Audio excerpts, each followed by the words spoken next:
گوجری زبان میں اپڈیٹس ہوئے۔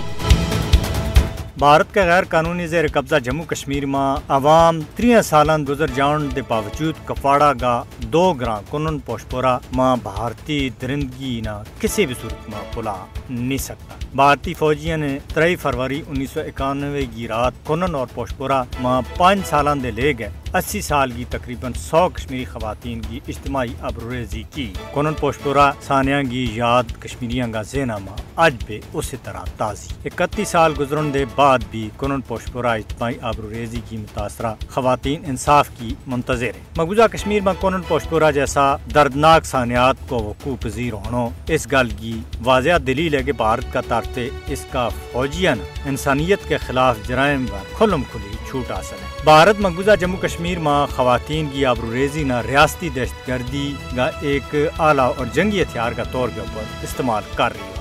ثانیہ کنن پوشپورا انسانی تاریخ کو سیاہ ترین دنوں بچوں ایک دن ہے۔ مودی کو بھارت کشمیریاں نہ سزا دیون اور انہاں کی بےعزتی کرن کے واسطے کشمیری خواتین کی بے حرمتی نہ فوجی حربہ کا طور کے اوپر استعمال کر رہی ہے۔ مقبوضہ کشمیر میں آبروریزی کا افسوسناک واقعات خصوصاً کنن پوشپورا ثانیہ بھارت کا طرف استعمال کیا جانے والا تشدد کو گواہ ہے۔ بھارتی فوجی دیدہ دلیری کے نام کشمیری خواتین کے خلاف جرائم کو ارتکاب کر رہی ہیں۔ بھارتی فوجی کشمیری بچیاں اور بچیاں کا اغوا میں ملوث ہیں، جس کو انکشاف بھارت کا نیشنل کرائم ریکارڈ بیورو نے اپنی حالیہ رپورٹ کے بچ کیا ہے۔ 1990 سے آج تک مقبوضہ کشمیر میں خواتین کا بے حرمتی، اجتماعی آبروریزی اور چھیڑ چھاڑ کا 11,247 واقعات رپورٹ ہویا ہے۔ کنن پوشپورا ثانیہ نام نہاد بھارتی جمہوریت کا متھا کے اوپر ایک بدنما داغ ہے۔ عالمی برادری نے اس ثانیہ کا مجرمانہ انصاف کا کٹیرا میں آنن کے واسطے کنن پوشپورا اجتماعی آبروریزی کیس نہ دوبارہ کھولنے کے واسطے بھارت پر دباؤ سٹنا چاہیے۔ کشمیریوں کے خلاف جرائم کا ارتکاب پر بھارت نہ کٹیرا میں